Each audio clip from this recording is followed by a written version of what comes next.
മലയാള മണ്ണിൻ്റെ ചൂരും പെരുമയുമായി താരും തളിരാടും വല്ലച്ചിറ ഗ്രാമം അവതരിപ്പിക്കുന്ന വിൽക്കഥാമേള മഹാബലൻ ഭീമസേനൻ.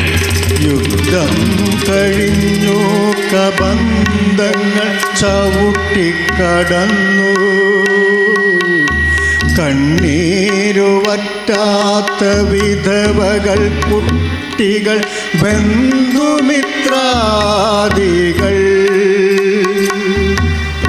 ഒച്ചയില്ലാതൊരു ചോദ്യം മുഴങ്ങുന്നു കുരുക്ഷേത്ര യുദ്ധത്തിൽ നേടിയതെന്താണ്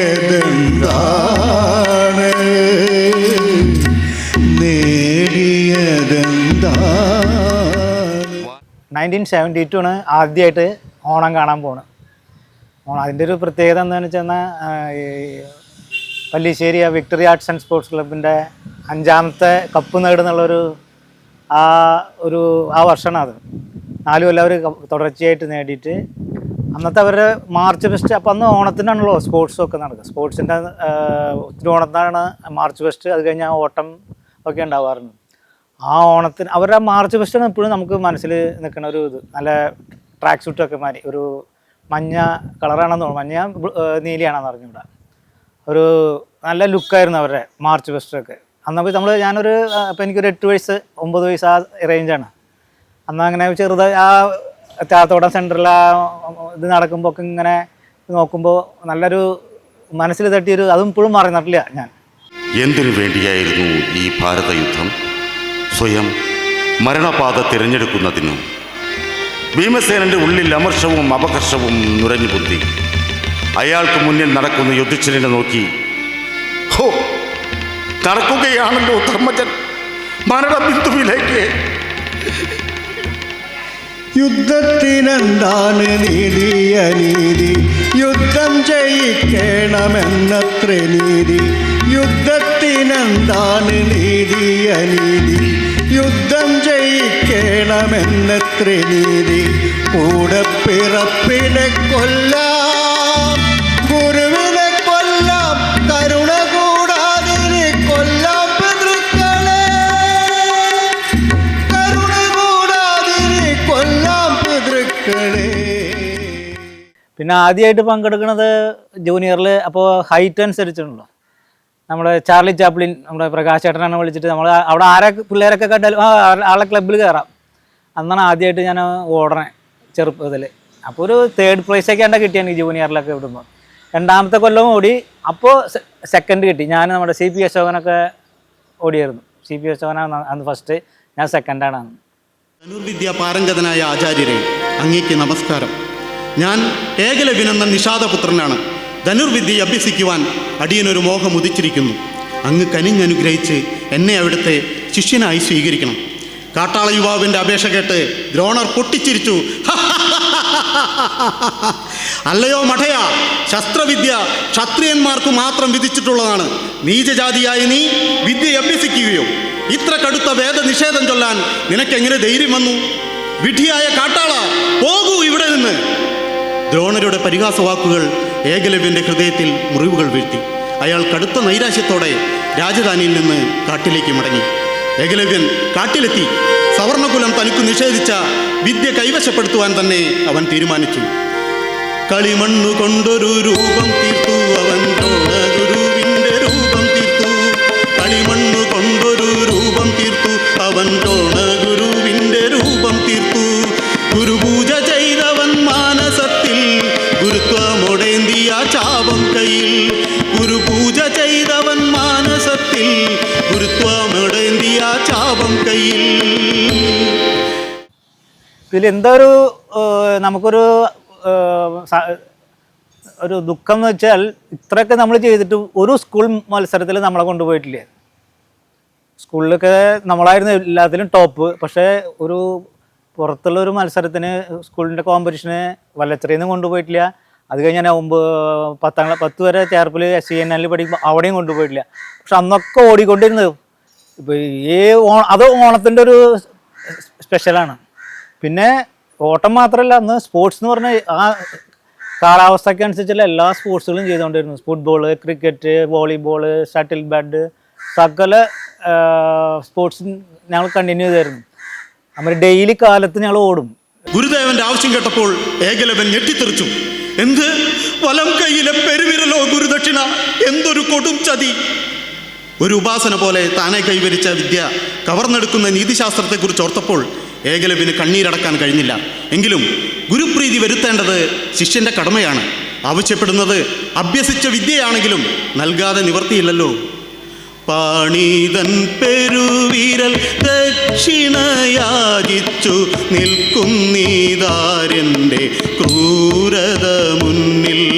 താരാരരാ ഇല്ല നിനക്കില്ല വിദ്യതൻ വെട്ടം, നീയന്ധകാരത്തിൽ മുഴുകേണ്ട കൂട്ടം. താരാരരാ അങ്കുലി ഛേദിച്ചതിൻ ചോരപ്പൂക്കൾ നക്കി കുടിക്കുന്നതധികാരി വൃന്ദം. താരാരരാ ശൂന്യനായി നീ ഇപ്പോൾ, ശൂന്യമായി നിൻ മനം വെല്ലുന്നു വില്ലാളി ആകുന്നു പാർത്ഥൻ. അങ്ങനെ സീനിയറിൽ ഞാൻ പങ്കെടുക്കാറായപ്പോൾ അപ്പോഴും ചാർലി ചാപ്ലിനാണ്. അപ്പോൾ തൊമ്മിക്കാണ് അവിടുത്തെ നമ്മുടെ ഇത്. അതിനിടയിൽ നമ്മൾ പാൽഗോ സ്പോർട്സ് അവിടെ ഉണ്ടായിരുന്നു. അവരാണ് നല്ല ടീമായിട്ട് വന്നിരുന്നത്. നമ്മുടെ കേശവൻ, ജയരാജ്, രാമദാസ്, പിന്നെ മുല്ലപ്പള്ളി ബാബു, അങ്ങനെ പിന്നെ അപ്സരയിലൊരു ഗോപി, അവരൊക്കെ നല്ല, എനിക്കിപ്പോഴും നല്ല ഓർമ്മയാണ് അവരുടെ. അപ്പോൾ അവർ ഇപ്പോഴും നമ്മൾ ഓണം എന്ന് പറഞ്ഞാൽ പിന്നെ അതൊരു സ്പിരിറ്റല്ലേ. അപ്പോൾ അത് ആ ഓണത്തിൻ്റെ സ്പോർട്സ് ഇങ്ങനെ കണ്ട് അപ്പോൾ നമുക്ക് ഓടണം എന്നുള്ളൊരു ചിന്ത ഇങ്ങനെ വന്നുകൊണ്ടിരുന്നു. അപ്പോൾ നമ്മൾ പ്രാക്ടീസ് ചെയ്ത് തുടങ്ങിയാണ്. അങ്ങനെ ഞാൻ നന്നായിട്ട് ഓടുമ്പോഴും നമ്മൾ പ്രകാശനിൽ ചാർലി ചാപ്ലിന് പങ്കെടുക്കുമ്പോൾ റിലേ ടീമിലാണ് അപ്പോൾ ഞാൻ സീനിയറിൽ പങ്കെടുക്കാൻ തുടങ്ങിയത്. തൊമ്മിയാണ് ഓടുക. തൊമ്മിയുടെ ഫ്രാൻസിസ് അവരെ ഒരു ഗ്രൂപ്പ് ഓടുമ്പോൾ നമ്മൾ ഒരു ലെഗ് ഞാൻ ഓടുക. എല്ലാ കൊല്ലം സെക്കൻഡാണ് ഞങ്ങൾ. പാൽഗോ ഫസ്റ്റ് വരെ ഞങ്ങൾ സെക്കൻഡ് വരാറുണ്ട്. അങ്ങനെ ഇരിക്കുമ്പോഴാണ് നമ്മൾ ഇപ്പോഴും ഏതെങ്കിലും ഒരു ടീമിൻ്റെ കൂടി എല്ലാവരും ഇവിടുന്ന് ചെറുശ്ശേരിയിൽ നിന്ന് പോകുമ്പോൾ പങ്കെടുക്കുക. ആദ്യമായിട്ട് പിന്നെ 82-ലാണ് കിരൺ കലാവധി നമ്മൾ ആരംഭിക്കുന്നത്. അന്ന് ഓർത്തും ഇതൊന്നുമില്ല, ഓൺലി സ്പോർട്സും നാടൻ കളികളും അങ്ങനെയൊക്കെ നാടകമൊക്കെ അങ്ങനെ മാത്രമായിട്ടായിരുന്നു. ഡാൻസ് മാത്രം നമ്മൾ അതിന് ചെയ്യാൻ ഉദ്ദേശിച്ചിട്ടുണ്ടായിരുന്നു. പൈസ ഇല്ലാത്ത കാരണമാണ്. ആദ്യമായിട്ടാണ് അന്ന് ഓടണേ. അന്ന് ഓട്ടം 4 ഫസ്റ്റാണ്, 5 ഫസ്റ്റ്. അതായത് long jump, 100 metres, triple jump, high jump, 4x100 relay 5 first അടിച്ചു ഞാൻ. അത് 3 കൊല്ലം അങ്ങനെ അടിച്ചു. 4ാമത്തെ കൊല്ലം 85-ൽ ലാസ്റ്റ് കൊല്ലം അതോടെ നിർത്തിയത് ഞാൻ. അന്ന് ലോങ് ജമ്പും 100ഉം റിലേ ഫസ്റ്റ് വന്നു. ഹൈ ജമ്പ് സെക്കൻഡാണ്. അത് ആ ബ്രദേഴ്സ്, നിങ്ങളുടെ അവിടെ ബ്രദേഴ്സിൻ്റെ ആണോ മേരെ ടീമിൻ്റെ ഒരു ആ ആറാട്ടൂർ ചെക്കനാണ് ഫസ്റ്റ് വന്നത്. ഞാൻ സെക്കൻഡാണ് വന്നത്. പിന്നെ ട്രിപ്പിൾ ജമ്പ് എൻ്റെ അനിയൻ അശോകരാജ്, അവനാണ് ഫസ്റ്റ് വന്നത്. ഞാൻ സെക്കൻഡാണ് വന്നത്. അപ്പോൾ ഞാൻ ആ സമയത്ത് ഞാൻ യൂണിവേഴ്സിറ്റിയിൽ കോളേജിൽ ക്രൈസ്റ്റിൽ പഠിക്കുമ്പോൾ എന്തായി, ഫസ്റ്റ് ഒരു 3 കൊല്ലം തന്നെ അവർ നോക്കിയിരുന്നില്ല.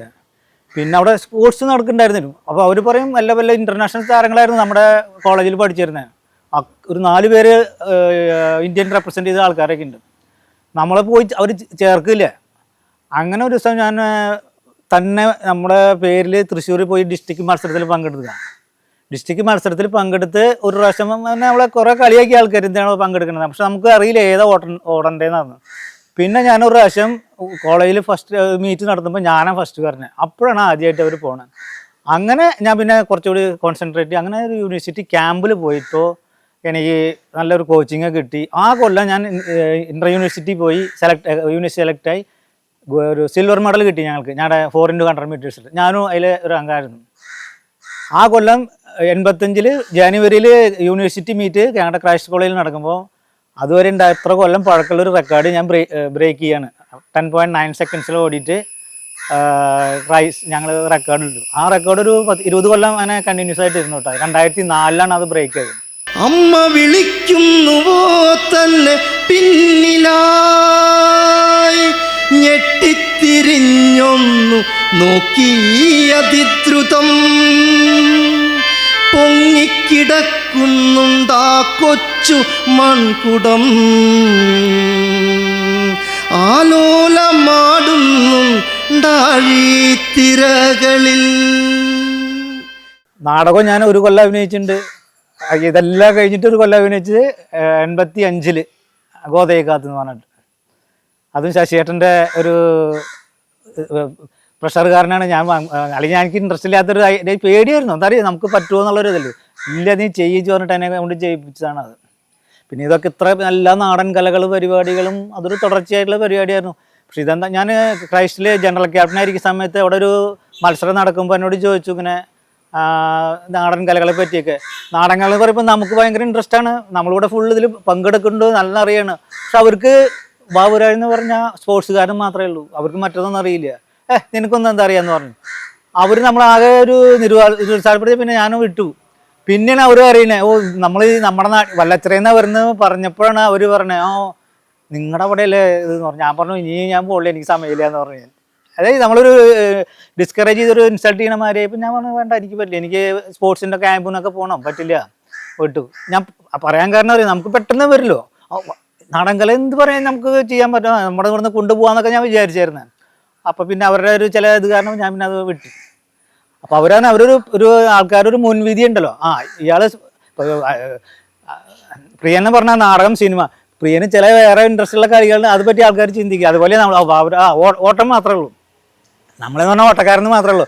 നമ്മൾക്ക് നാടൻ കലകളെ പറ്റി പറയില്ല, നാടകത്തിനെ പറ്റി നമ്മുടെ ആൾക്കാരൊന്നും പറയില്ല. അവരതിന് ഓടാൻ മാത്രമേ അറിയുള്ളൂ എന്ന് പറയും. ഗോപുരപ്പണി കാണാനെത്തിയ ജനങ്ങൾക്കിടയിൽ നിന്നും വെളിപാടുണ്ടായതുപോലെ ആരോ വിളിച്ചു പറഞ്ഞു, 9 വധുക്കളെന്നാൽ ഒന്നിനെ ചേർത്തി മതിൽ കെട്ടുക, ആ മതിൽ മണ്ണിൽ ഉറച്ചു നിൽക്കും, ആ ചന്ദ്രതാരം ഉയർന്നു നിൽക്കും. അതെ, അതുതന്നെ നടക്കട്ടെ എന്ന് അധികാരിയും കൽപ്പിച്ചു. അവർ 9 പേരും നടുങ്ങിപ്പോയി. എന്താണ് കേട്ടത്? പരസ്പരം സ്നേഹിച്ചും വിശ്വസിച്ചും ജീവിക്കുന്ന തങ്ങളുടെ ഭാര്യമാർ, അവരിൽ ആരെയാണ് ഞങ്ങൾ ഈ ക്രൂരതയ്ക്ക് ഇരയാക്കേണ്ടത്? നമ്മുടെ ആൾക്കാരൊക്കെ സാധാരണ ആൾക്കാരാണ്, എല്ലാവരും പണിക്ക് പോയിട്ട് വരുന്ന ആൾക്കാരാണ്. എല്ലാവരും ഓട്ട് കമ്പനിയിലും മരപ്പണിക്കാരായിരുന്നു. ഇതുണ്ടല്ലോ അതിൻ്റെ ആൾക്കാരായിരുന്നു. ഈ മരക്കമ്പനിയിലൊക്കെ പണിയ ആൾക്കാരാണ്. അത് വന്നിട്ട് നന്നായിട്ട് ചെയ്തിരുന്നു. ആ വിജയൻ, മറ്റേ ബാലകൃഷ്ണൻ, അവർ നിറയെ കുറേ ആ ടീം ഫുള്ള് അങ്ങനത്തെ ആൾക്കാരായിരുന്നു. അവരൊക്കെ ഒന്ന് ആ ഇൻട്രസ്റ്റിൽ അവരൊന്ന് കളിക്കും. ഇപ്പോൾ ദാസനൊക്കെ ഓടുക എന്ന് പറഞ്ഞിട്ട് ആരെങ്കിലും പോയി വിശ്വസിക്കും? അവൻ ഓട്ട് കമ്പനിയിൽ പോയി പണിയെടുത്ത് വന്നിട്ട് ഇവിടെ ഓടാൻ വരും. രാമചന്ദ്രൻ ഓടാൻ വരും, സുധാകരനൊക്കെ. അവരൊക്കെ ഒരു പക്ഷെ ദാസനൊക്കെ 3ാം സ്ഥാനം നേടിയിട്ടുള്ളതാണ് 100 മീറ്ററിൽ. റിലേയിൽ എപ്പോഴും ആളുണ്ട്, ഫസ്റ്റുള്ള ടീമാണ് ആള്. അതുപോലെ ആ സ്പിരിറ്റ് ഇപ്പോൾ കാണാൻ അങ്ങനത്തെ. ഇപ്പോൾ പിള്ളേരെ ജോലിക്ക് പോകാത്ത മറ്റൊരു എല്ലാം ഇതാണ്, പ്രൊഫഷണലായി പോകും. അവരുടെ ഇൻവോൾവ്മെന്റ് കുറവാ. ഇപ്പോൾ അതുകൊണ്ടുള്ളൊരു ചില പ്രശ്നങ്ങളുണ്ട്.